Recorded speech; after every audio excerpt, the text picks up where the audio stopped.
तो चलिए आज बाइनोमियल थ्योरम का जो पार्ट सेकंड है वो हम लेक्चर 2 स्टार्ट करते हैं। कल के लेक्चर में हमने पढ़ा था पास्कल ट्राइंगल और एक जनरल एक्सपेंशन करके फॉर्मूले किस तरह बनाए जाते हैं, उनके रिगार्डिंग हमने डिस्कस किया।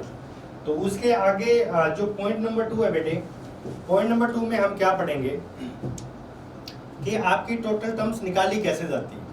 आप एक बार सुनिए, अगर इसमें केस 1 क्या बनता है, केस 1 आपका ये बनता है कि x प्लस वाई की पावर n हो, तो आपकी जो टोटल टर्म्स है वो हमेशा आपकी n प्लस 1 बनती है। ठीक है। अब केस 2 के अंदर देखिए, केस 2 के अंदर क्या है कि कभी भी आपको दे दिया जाए x प्लस वाई की power n plus minus x minus y की पावर n, तो इसमें दो केस बनते हैं बेटा। दो केस क्या है कि एक तो हो सकता है आपका n ओड हो या फिर n इवन हो। ठीक है, ये दो केस हो गए। और इसके अंदर सब केस क्या बनते हैं कि या तो इनके बीच में पॉजिटिव हो या इनके बीच में नेगेटिव हो। ठीक है, तो अगर पॉजिटिव होगा तो ओड के केस में बेटा दोनों केस में टर्म्स आएगी n प्लस 1/2 और n प्लस 1/2, जबकि इवन के केस में पॉजिटिव होने पे टर्म्स आएगी n/2 प्लस 1 और अगर नेगेटिव है तो टर्म्स आएगी n/2। अब आप एक चीज देखिए, एक एग्जांपल इस केस का मैं दे देता हूं कि मान लो आपको दिया है x प्लस वाई की power 100 plus minus x minus y की पावर 100। तो इस केस में देखो आप n इवन है, तो अगर प्लस होगा तो आपका आंसर आएगा 100/2 मतलब 50 प्लस 1 51 आ जाएगा। और इनके बीच में माइनस लें तो टोटल टर्म्स आएगी 100/2 इज इक्वल टू 50। तो ये केस 2 का आपका एग्जाम्पल है। अब इसी तरह इसका एक एग्जाम्पल और लेते हैं। मान लो आपको दे दिया जाए x प्लस a की power 51 plus minus x minus a की पावर 51, तो इनके बीच में बेटा देखो प्लस लेंगे और इधर माइनस लेंगे, तो दोनों केस में जो टोटल टर्म्स कितनी आएगी, टोटल टर्म्स आपकी आएगी 26। ठीक है, तो ये केस 1 है, ये आप अपनी फेयर नोटबुक में नोट कर लीजिए। केस 2 है, इसको भी आप फेयर नोटबुक में नोट करिए। ठीक है, जल्दी से। अब इसके अंदर लास्ट और थर्ड वन आती है केस 3। ये केस 3 है, एक बार आप नोट कर लीजिए, फिर मैं आपको ये भी एक्सप्लेन करूंगा कि केस 3 में किस प्रकार से इसको टर्म्स है वो निकाली जाती है। एक बार आप जल्दी से केस 1 और केस 2 है वो अपनी फेयर नोटबुक में नोट करें। पॉइंट 2 है वो टोटल नंबर ऑफ टर्म्स निकालने का पॉइंट है। ठीक है, अब आप देखिए केस 3 के अंदर, केस 3 है, इसमें मान लो आपको दिया है x1 plus minus x2 plus minus x3 dash dash xp की पावर n, मतलब इसके अंदर p नंबर ऑफ टर्म्स दी गई। तो बेटा टोटल टर्म्स निकालने का जो फॉर्मूला रहेगा वो रहेगा n plus p minus 1 cp minus 1। इसको एक एग्जाम्पल के थ्रू मैं आपको समझाता हूँ। ये काफ़ी महत्वपूर्ण और इम्पोर्टेंट फॉर्मूला है, आप जरूर इसको अपनी नोटबुक में नोट करें। फॉर एग्जाम्पल आपको दिया है x plus y plus z की पावर 10, तो बेटा इसमें टोटल टर्म्स 11 नहीं आएगी, इसमें आएगी, देखो टोटल नंबर ऑफ टर्म्स कितनी दी गई है 3, तो 10 में 3 ऐड करिए 13 में से बन गया 12c2, तो 12c2 को सोल्व करेंगे तो 12 इंटू 11/2, तो आपकी टोटल टर्म्स आ जाएगी बेटा 66। ठीक है, 66 आ जाएगी। बहुत बढ़िया। मैक्सिमम बच्चे हैं वो ऑनलाइन क्लास से जुड़े और ज़्यादा से ज़्यादा इस क्लास को अपने दोस्तों के साथ शेयर करें, यूट्यूब चैनल को लाइक करें, सब्सक्राइब करें, और अपने जो भी बच्चे ऑनलाइन क्लास ले रहे हैं प्लीज़ अपने नाम के साथ एक बार अटेंडेंस जरूर लगवाएं। बहुत बढ़िया। अभी मैं आपसे एक क्वेश्चन पूछता हूँ, एक क्वेश्चन मैं आपसे पूछता हूँ कि मान लो आपको एक क्वेश्चन दे दिया जाए कि x plus y plus z plus डब्ल्यू की पावर 8, बताइए टोटल टर्म्स कितनी आएगी। जल्दी से कमेंट करिए, x plus y plus z plus डब्ल्यू आपकी टोटल टर्म्स कितनी आएगी, जल्दी से आप कमेंट करें बेटा।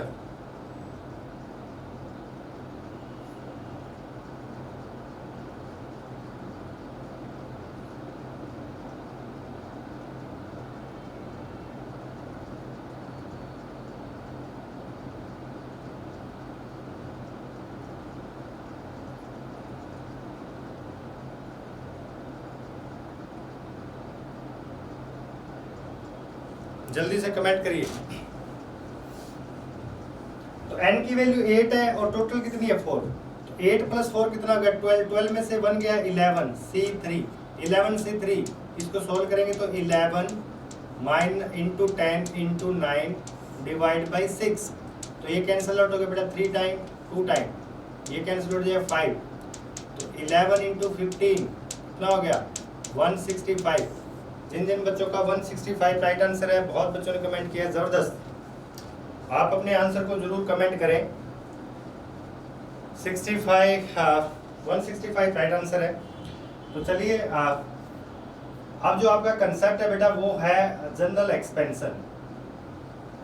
अब एक चीज देखिए आप कि कोई भी x + y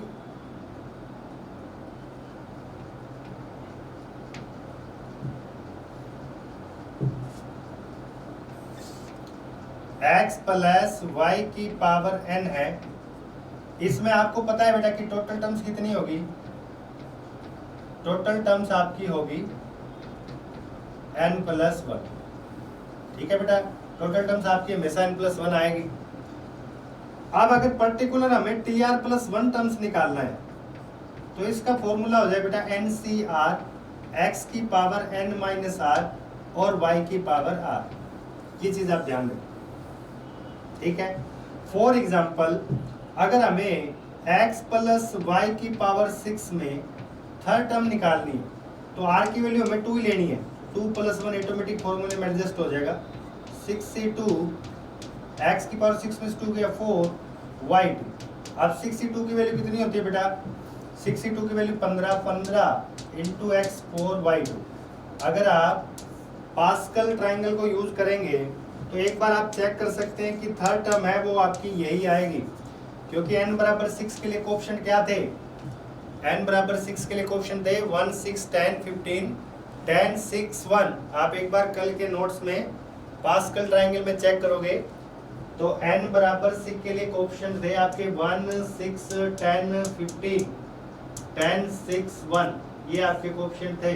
तो देखो 1 2 3 4 फोर्थ टर्म्स का कोएफिशिएंट क्या आ रहा है 15 आ रहा है। आप एक चीज ये देखो मैच करो, तो ये आप अपनी फेयर नोटबुक में एक बार फॉर्मूला नोट करें कि किसी भी x + y की पावर n में अगर हमें tr + 1 टर्म्स निकालनी है तो उसका जो फॉर्मूला हो जाएगा वो क्या हो जाएगा NCR × a की पावर n - r × b की पावर r। ठीक है, ठीक है। तो आप एक क्वेश्चन करके मुझे दिखाइए कि आपको दिया है x + 1/x की पावर 10, इसमें t4 की वैल्यू क्या आएगी, जल्दी से निकालिए और अपने आंसर को कमेंट करें। अपने आंसर के कोएफिशिएंट को आप कमेंट करें।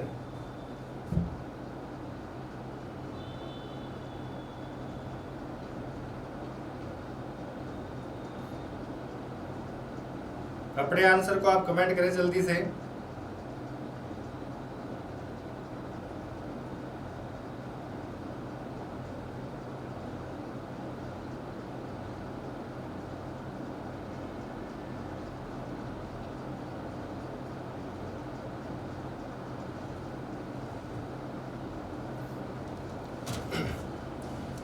तो बेटा देखो आपका क्या आएगा, t4 निकालना है। इसका मतलब r की वैल्यू कितनी लेके चलोगे 3 3 + 1 10c3 x की पावर 7 और 1/x की पावर कितनी आ जाएगी 3। अब बेटा 10c3 को सोल्व करोगे 120 आएगा, तो x7 डिवाइड बाई x3 तो आंसर कितना हो जाएगा 120 × x की पावर 4। ये आपका आंसर हो गया बेटा। ठीक है, काफी बच्चों ने राइट आंसर कमेंट किया है, बहुत बढ़िया, ये आपका राइट आंसर है। अब चलिए इससे रिलेटेड कुछ क्वेश्चन देखते हैं। ये फॉर्मूला है tk + 1 nck x की पावर n - k × y की पावर k। हमने अभी जो चीजें एक्सप्लेन की है यहाँ पे k की वैल्यू हमने r लेके चल रहे हैं। ठीक है, तो अभी ये क्वेश्चन है, देखो आप find the 6 terms in the expansion of this. तो 6 टर्म्स निकालनी है तो सबसे पहले tr + 1 का फॉर्मूला क्या होगा बेटा, tr + 1 का फॉर्मूला आपका आएगा, tr + 1 का फॉर्मूला क्या आएगा NCR a की पावर n - r और b की पावर r। ठीक है, तो tr + 1 का फॉर्मूला आपका क्या हो जाएगा 10CR 6 निकालनी है तो R की वैल्यू कितनी लेंगे 5। A की जगह क्या दिया बेटा 2x स्क्वायर, इसकी पावर 10 में 5। अब माइनस 1/3x स्क्वायर की पावर कितनी होगी 5। अब बेटा आप 10 से 5 की वैल्यू निकालिए। सबसे पहले 10 से 5 की वैल्यू क्या आएगी 10 फैक्टोरियल 5 फैक्टोरियल 5 फैक्टोरियल, तो 10 इंटू 9 इंटू 8 इंटू 7 इंटू 6 और 5 फैक्टोरियल की वैल्यू 1 कट गया, 1 की वैल्यू 120 होगी। तो अब आप देखिए ये कट जाएगा बेटा 20 बार, ठीक है, ये 0 से 0 कैंसिल आउट होगी, ये कट गया 4 बार, तो कितना हो गया 9 इंटू 28 कितना आ जाएगा बेटा 252। तो इसका कोएफिशिएंट तो आ गया 252। अब 2 की पावर 5 कितना हो गया बेटा 32 इंटू एक्स की पावर 10, नीचे आपका हो जाएगा माइनस 3 की पावर 5 एक्स की पावर 10, ये कैंसिल आउट हो चुका है, ठीक है। तो अब आप देखिए 3 की पावर 2 252 इंटू 32 माइनस 243, अब ये 3 से कैंसिल आउट हो सकता है बेटा 8, ये 24 4 12, तो ये भी 3 से कैंसिल आउट हो जाएगा माइनस 81। अब ये 3 से कैंसिल आउट हो सकता है और ये 3 से कैंसिल आउट हो गए माइनस 27 इंटू 30। अब आप बेटा इनको मल्टीप्लाई कर लीजिए और आपका आंसर है आ जाएगा। क्या आपको क्वेश्चन समझ आया कि कमेंट करके आप बताएं। यस सर, बहुत बढ़िया, काफ़ी बच्चों ने पॉजिटिव रिस्पांस किया है, ठीक है। तो इसका आंसर क्या आ जाएगा 28 इंटू 32 डिवाइड बाई माइनस 27। आगे इसको सोल्व कर लेंगे तो आंसर आपका देखो फाइनल आंसर जो आपका आएगा माइनस 896 डिवाइड बाई 27। अभी अगला क्वेश्चन देखिए बेटा, फाइंड द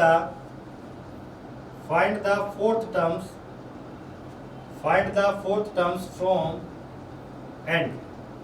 अब एक चीज देखिए बेटा, ये काफी अच्छा कंसेप्ट है, मैं आपको एक्सप्लेन करता हूं कि जो आपका फॉर्मूला है TR plus 1 is equal to NCR A की power n minus R into B की पावर R, ये हमेशा स्टार्टिंग से फोर्थ टर्म निकालने का फॉर्मूला है। ये जो TR प्लस 1 का फॉर्मूला है ये हमेशा स्टार्टिंग से R टर्म्स निकालने का फॉर्मूला है, it should be keep in your mind. लेकिन हमें एंड से फोर्थ टर्म्स निकालना है, तो बेटा दो मेथड है। मेथड नंबर 1 कि जो पूरा एक्सपेंशन है उसको उल्टा करके लिख दीजिए, minus x cube divide by 6 plus 3 x square की पावर 7। अब बेटा उसके एंड से जो फोर्थ टर्म्स आएगा ना, ये इसके स्टार्टिंग से फोर्थ टर्म्स के इक्वल होगा। मेथड 1 एक्सप्लेन कर रहा हूं। अब स्टार्टिंग से फोर्थ टर्म्स निकालने तो r की वैल्यू 3 लेंगे, तो 3 plus 1 7c3 minus x cube divide by 6 into 4 और 3 डिवाइड बाई एक्स स्क्वायर की पावर 3। अब 7c3 की वैल्यू क्या हो जाएगी बेटा 7 6 5 और 6, तो 35 हो जाएगी। 35 इंटू एक्स की पावर 12 डिवाइड बाई 6 की पावर 4, 3 की पावर 3 डिवाइड बाई एक्स की पावर 6। तो आप इसको सोल्व करोगे, देखो क्या आ जाएगा, x की पावर 6 से कैंसिल आउट होकर क्या बचेगा x की पावर 6, तो आंसर आ जाएगा 35 इंटू ये कितना होगा बेटा 27, और इसको क्या लिख सकते हैं 6 की पावर 4 है, ये आपका कैंसिल आउट हो जाएगा और इंटू बचेगा x की पावर 6। तो ये आपका स्टार्टिंग से फोर्थ टर्म्स आया है, वो उसके एक्सपेंशन में क्या होगा एंड से फोर्थ टर्म्स होगा, ठीक है। अब बेटा इसी के एक्सपेंशन में मेथड नंबर 2 है कि हम इस चीज को चेंज नहीं करना चाहते, हम जो a और b है उसको चेंज नहीं करना चाह रहे हैं। तो बेटा मेथड नंबर 2 क्या है कि आपका जो एंड से पीवा टर्म्स है ना, वो स्टार्टिंग से n minus P plus 2 terms हो जाता है, मतलब टोटल कितना है 7, तो 7 में से 4 गया प्लस 2, तो कितना आ गया बेटा 5, तो बेटा ये स्टार्टिंग से 5th टर्म्स हो जाएगा, ठीक है। ये फॉर्मूला आप जरूर याद रखें कि एंड से जो पीथ टर्म्स है वो स्टार्टिंग से n minus P plus 2th terms के इक्वल हो जाएगा। तो यहाँ से देखिए 5th टर्म्स निकालने के लिए r की वैल्यू लेंगे 4, तो ये क्या आ जाएगा 7c4, ये देखो 7c3 आया है यहाँ पे यहाँ पे 7c4 आया तो 7c3 है वो 7c4 के इक्वल होता है, ठीक है ना। कल बताया था, कल का क्या बताया था कि nc is equal to ncb होता है अगर a प्लस b है वो n के इक्वल। तो यहाँ पे देखोगे कि यहाँ पे n 7 है तो ये 3 ले रहा हूँ, ये 4 ले रहा हूँ, तो 3 प्लस 4 है वो n के इक्वल है। तो बेटा देखो इस चीज में ये तो मैच कर गया। अब 3 अपॉन एक्स स्क्वायर की पावर 3 और minus x cube divide by इसकी पावर 12, तो ये तो आपका मैच कर चुका है। 3 की पावर 3 27, एक्स 6 माइनस कितना आ जाए बेटा x की पावर 12 और 6 की पावर 12, ये देखो आपका कट जाएगा तो 6 बचेगा। तो आंसर क्या आएगा देखो आपका, ये 3 की पावर 3 27 हो गया ना, और ये चीज़ ऑलरेडी मैं कैंसिल आउट कर चुका हूँ। तो ये देखो आपका 27 बचेगा जो कि 27 यहाँ पे गिवन है। 64 6 की पावर 4 बचेगा, ये भी गिवन है, और x की पावर 6 ये है, ये भी x की पावर 6 है। तो दोनों मेथड आप अपनी फेयर नोटबुक में जरूर नोट करें कि अगर कोई किसी एक्सपेंशन में लास्ट पीथ टर्म्स निकालना है तो there will be two methods. Either हम दोनों a और b को इंटरचेंज कर सकते हैं, लेकिन बेटा ध्यान रहे विद साइन इंटरचेंज करना है। ये देखो मैंने यहाँ पे minus x cube by 6 plus 3 divide by x square लिखा है। तो अगर a और b इंटरचेंज मेथड से आप जा रहे हो तो आप जरूर उनको विद साइन चेंज करें, और अगर आप सेकंड मेथड लगाना चाह रहे हो तो इसमें आपको जो एंड से पीथ टर्म्स है वो स्टार्टिंग से n minus P plus 1 terms के इक्वल आएगा, ठीक है ना। तो दोनों आप फॉर्मूले अपनी फेयर नोटबुक में मेंशन कर लीजिए, काफ़ी इंपॉर्टेंट फॉर्मूले और आगे के क्वेश्चंस में ये दोनों फॉर्मूले हमारे काम आए, ठीक है। बहुत बढ़िया, काफ़ी बच्चों के पॉजिटिव रिस्पॉन्स आ रहे हैं। एक बार आप कमेंट करके बताइए कि क्या ये दोनों मेथड आपको समझ आए। प्लीज़ आप अपने जल्दी से कमेंट करिए, और दोनों मेथड्स को जो एक्सप्लेन किया गया है आप दोनों मेथड्स को अपनी फेयर नोटबुक में भी नोट करें। इससे रिलेटेड अब हम क्वेश्चंस देखेंगे, ठीक है। बहुत बच्चे पॉजिटिव रिस्पांस कर रहे हैं, काफ़ी बच्चों को समझ आया। चलिए इससे रिलेटेड कुछ क्वेश्चंस देखते हैं। अभी देखिए आप, find the fourth term from the end. आप बताइए अगर मैं देखूं तो इसमें टोटल टर्म्स कितनी आई।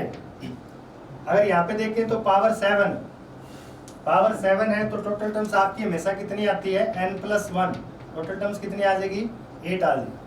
अब आपसे पूछा है बेटा एंड से फोर्थ टर्म्स फ्रॉम एंड, तो स्टार्टिंग से कौन सी टर्म्स हो जाएगी, स्टार्टिंग से आपकी हो जाएगी 7 - 4 + 2 कितना हो गया 5th टर्म्स हो गया। अब हमें पता है कि स्टार्टिंग से r+1 टर्म्स निकालने का फॉर्मूला क्या है, NCR, a की पावर n - r और b की पावर r।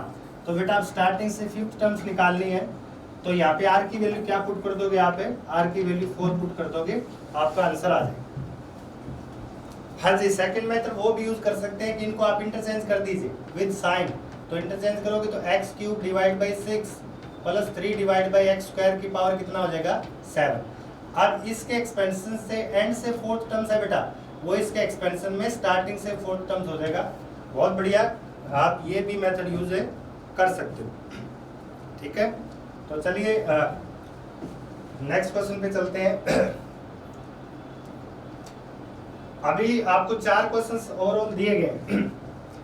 पहला क्वेश्चन है find the coefficient of x की power 7 in the expansion x² + 2/x की पावर 11। पहले आप चारों के चारों क्वेश्चंस नोट कर लीजिए, काफी महत्वपूर्ण क्वेश्चंस हैं और इनमें बहुत सारी चीजें आप लर्न करोगे। एक बार आप जल्दी से नोट कर लो और फिर 1 बाय 1 हम इन क्वेश्चंस के सॉल्यूशन देखेंगे। जी आपको फेयर नोटबुक में नोट करना है। यस, आप फेयर नोटबुक में ही नोट करें ताकि आपके नोट्स है वो एक जगह ही रहे। हाँ जी, अभी बेटा इन क्वेश्चंस को करने से पहले मैं आपको एक कंसेप्ट है वो एक्सप्लेन करना चाहता हूँ। एक चीज देखिए आप बोर्ड पे कि आपकी जो भी एक्सपेंशन की फॉर्म है उसको आपको सबसे पहले x की पावर अल्फा प्लस 1/x की पावर बीटा की फॉर्म में बनाना है। इसकी पावर होगी n। जहाँ तक अब तक के नॉलेज की बात करें तो टोटल टर्म्स हमेशा इसके अंदर कितनी आएगी, टोटल टर्म्स इसके अंदर आएगी n+1, ये तो कोई डाउट की बात नहीं। और हमने यहाँ पे क्या चीजें डिस्कस कर चुके हैं कि हमेशा जो TR+1 है उसका फॉर्मूला रहेगा NCR a की पावर n-r और b की पावर r। अब तक के लेक्चर में हम ये दो चीजें लर्न कर चुके हैं, और जो फॉर्मूला हमने अप्लाई किया है वो किसके एक्सपेंशन के लिए, a प्लस b की पावर n के एक्सपेंशन के लिए हमने ये फॉर्मूला सीखा। अब बेटा इसके पर्टिकुलर टर्म्स में कभी भी आपको x की पावर p का कोएफिशिएंट पूछ ले, x की पावर p का कोएफिशिएंट पूछ ले, तो सबसे बड़ा चैलेंज आप लोगों के लिए क्या है कि सर इसके अंदर टोटल नंबर ऑफ टर्म्स आपकी n+1 आएगी, तो आपको अगर ये पता चल जाए कि कौन सी टर्म्स में x की पावर p का कोएफिशिएंट आएगा तो वो टर्म्स निकालना है, वो ऑलरेडी आप सीख चुके हो। तो बेटा इसके लिए एक बहुत महत्वपूर्ण फॉर्मूला आप जरूर नोट करें कि जो r होता है, r कौन सा, ये वाला, ये r निकालने का फॉर्मूला होता है n × alpha minus p upon alpha plus beta. बहुत जबरदस्त फॉर्मूला है, इस फॉर्मूले को मैं आपको ड्राइव करके भी दिखाऊंगा आगे। एक बार आप फॉर्मूला नोट करिए, n × alpha minus p, p क्या है बेटा, जिसका कोएफिशिएंट पता करना है। और एक चीज ध्यान रखें, अगर क्वेश्चंस में x से इंडिपेंडेंट कोएफिशिएंट आपसे पूछा जाता है तो यहाँ पे p की वैल्यू कितनी लेनी है, p की वैल्यू 0 लेनी है, क्योंकि x की पावर 0 होगी तो वो x से इंडिपेंडेंट होगा। और आपसे मान लीजिए पूछ ले कि x की पावर -4 का कोएफिशिएंट क्या होगा, तो p की वैल्यू आपको क्या लेनी है, -4 लेके चलनी है, ठीक है ना। तो r की वैल्यू का फॉर्मूला है, आप अपनी फेयर नोटबुक में नोट करें। इससे रिलेटेड काफ़ी सारे क्वेश्चंस हैं, वो अब हम कर पाएंगे। जो अभी 4 इंपॉर्टेंट क्वेश्चंस मैंने स्क्रीन पे आपको नोट करने के लिए बोला था, वो चारों के चारों क्वेश्चंस हैं, वो आप इस फॉर्मूले के बेस पे कर पाओ। तो चलिए फर्स्ट क्वेश्चन उसमें देखते हैं। फर्स्ट क्वेश्चन इसमें क्या बोला है बेटा, फर्स्ट क्वेश्चन इसमें बोला है कि find the coefficient of x की पावर 7, x की पावर 7 इन द एक्सपेंशन।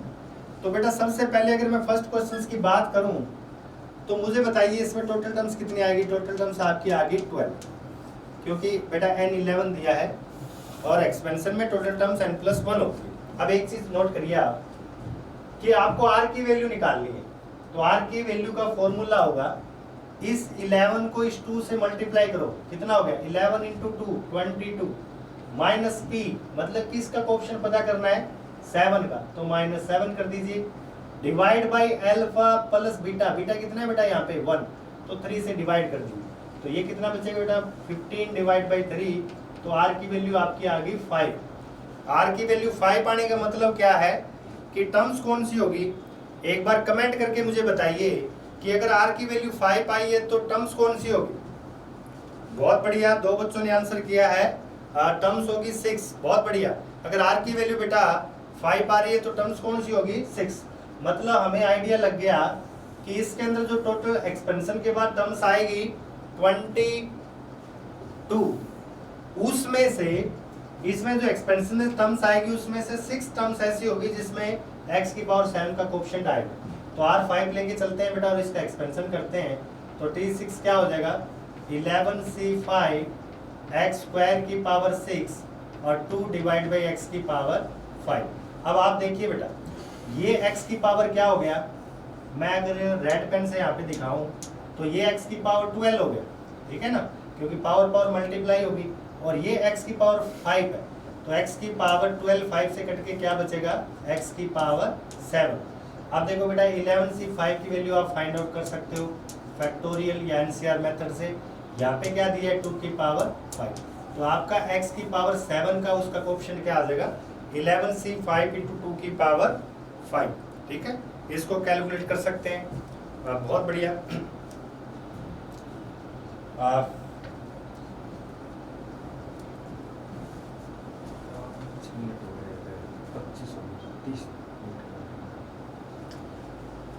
अब सेकंड क्वेश्चन में बताइए बेटा r की वैल्यू कितनी आएगी। सेकंड में आप कमेंट करके मुझे बताइए कि r की वैल्यू क्या आएगी। एक बच्चे ने कमेंट किया है कि टोटल टर्म्स 11 आएगी। यस, टोटल टर्म्स 11 आएगी, पर बेटा वो हमसे पूछा ही नहीं गया। बहुत बढ़िया है, ये आपका आंसर बिल्कुल राइट है कि टोटल टर्म्स 11 आएगी, पर इस क्वेश्चन में क्या पूछा है, find the terms independent of x। किसका कोएफिशिएंट, एक बच्चे ने कमेंट किया है p की वैल्यू यहाँ पे 0 लेंगे, राइट आंसर है, p की वैल्यू 0 लेंगे क्योंकि हमें x से इंडिपेंडेंट कोएफिशिएंट पूछा है, इसका मतलब x की पावर 0 का कोएफिशिएंट पूछा है। तो चलिए इस क्वेश्चन को पहले बेटा स्टैंडर्ड फॉर्म में कन्वर्ट करेंगे। स्टैंडर्ड फॉर्म कौन सी, स्टैंडर्ड फॉर्म जो अभी हम पढ़ के आए हैं कि x की पावर अल्फा होनी चाहिए और x की पावर बीटा होनी चाहिए पूरे की पावर n। तो बेटा यहाँ पे देखें तो ये √3 की मुझे कोई दिक्कत नहीं है, इसको मुझे लिखना पड़ेगा x की पावर 1/2। इस √3 की भी यहाँ पे कोई दिक्कत नहीं है। इस नीचे वाले को क्या लिखना पड़ेगा बेटा, 2x² की पावर 1/2। Is it clear?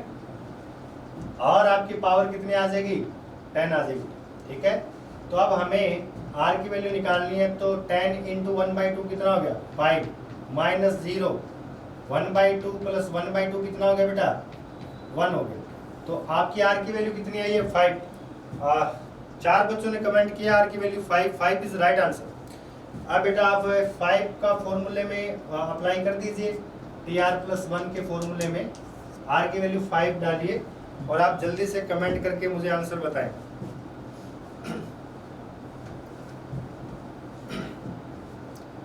जल्दी से आप कमेंट करके आंसर बताएं।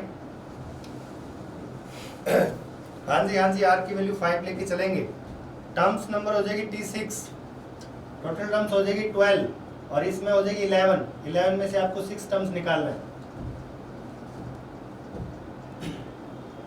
बहुत बढ़िया। तो आप थर्ड क्वेश्चन में देखिए, अब थर्ड क्वेश्चन में इसके एक्सपेंशन में आपको किसका कोएफिशिएंट निकालना है, find the term independent of x। x से इंडिपेंडेंट होती है तो किसका कोएफिशिएंट निकालना होता है, हमें x की पावर 0 का कोएफिशिएंट निकालना होता है बेटा। ठीक है, लेकिन ये तो बेटा इस फॉर्म में है ही नहीं, x की पावर अल्फा प्लस 1/x की पावर बीटा की पावर n की फॉर्म में है नहीं बेटा, ये आपको बनाना पड़ेगा इसको। अब इसको बनाने के लिए आप क्या करोगे बेटा, देखो आप क्या ये ऊपर वाला इसको लिख सकते हैं क्या, x की पावर 1/3 की पावर 3 प्लस 1 की पावर 3 लिख सकते हैं क्या, बताओ आप।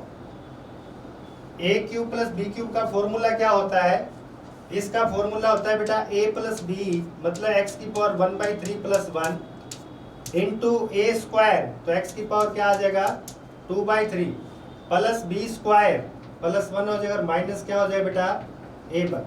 तो बेटा आप इस चीज को क्या लिख सकते हो, ये लिख सकते हो। तो आप देखोगे कि ये जो टर्म्स है वो तो इससे कैंसिल आउट हो जाएगी पूरे डिनोमिनेटर से, तो आपका ऊपर क्या बचेगा, x की पावर 1/3 प्लस 1 बचेगा। ठीक है, तो आपको इसको सिंप्लीफाई करके सबसे पहले आपको लिखना है x की पावर 1/3 प्लस 1। अब बेटा यहाँ पे माइनस साइन है, ये माइनस साइन दिया गया है। अब इस टर्म्स को सिंप्लीफाई करें तो इसको मैं क्या लिख सकता हूँ, √x - 1 इंटू √x प्लस 1। अब इसमें से √x कॉमन लेंगे तो बेटा आपका क्या बचेगा, √x - 1, तो ये इससे कैंसिल आउट हो चुका है। और अब इस √x प्लस 1 को √x से डिवाइड करेंगे तो क्या आएगा, 1 प्लस 1 डिवाइड बाई √x। तो बेटा इस चीज को सिंप्लीफाई करके हम लिख सकते हैं 1 प्लस 1 बाई √x, तो 1 माइनस 1 बाई √x हो जाएगा। किस वजह से, इस माइनस साइन की वजह से। तो ये 1 से 1 कैंसिल आउट हो गया बेटा। तो आपका जो सिंप्लीफाई होके क्या आ चुका है, x की पावर 1/3 माइनस 1/x की पावर 1/2 की पावर कितनी दी है, 10 दी गई। तो जरूरी नहीं है कि हर क्वेश्चंस में आप डायरेक्टली कर सकते हैं, डायरेक्टली नहीं है, बहुत सारे क्वेश्चंस में आपको सिंप्लीफाई करना पड़ेगा। तो आज जो मैं आपको असाइनमेंट दूंगा वो जनरल टर्म्स के एक्सपेंशन से रिगार्डिंग असाइनमेंट दूंगा और बहुत उसमें जबरदस्त क्वेश्चंस आपको मिलेंगे। कुछ क्वेश्चंस आप डायरेक्टली कर सकते हो, लेकिन कुछ क्वेश्चंस है वो इस टाइप के होंगे जिसमें आपके बहुत बड़े एक्सप्रेशन को सिंप्लीफाई करके आपको x की power alpha plus minus 1/x की पावर बीटा की पावर n में चेंज करना पड़ेगा। अब इसमें r की वैल्यू निकाल देते हैं, तो 10 इंटू 1/3 10/3 माइनस 0 1/3 प्लस 1/2। r की वैल्यू जल्दी से कमेंट करके बताइए क्या आएगी। यस, 10/3 6/5 तो एक कट गया बेटा 2 टाइम, तो r की वैल्यू इसमें 4 आएगी बेटा।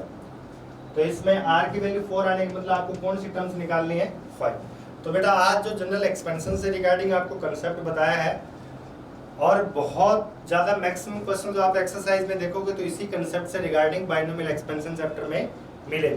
तो आज की क्लास में हम इतना ही करेंगे, और आपको जो असाइनमेंट आज दिया जाएगा वो बाइनोमियल एक्सपेंशन से रिगार्डिंग ही दिया जाएगा। तो उसमें जितने सारे क्वेश्चन बनते हैं आप एक बार कंसेप्ट पढ़ के उनको करने की कोशिश करें। फिर भी आपको कोई डाउट आता है तो आप व्हाट्सएप ग्रुप में या 1-to-1 मुझे बात करके मेरे से आप पूछ सकते हैं। Thank you.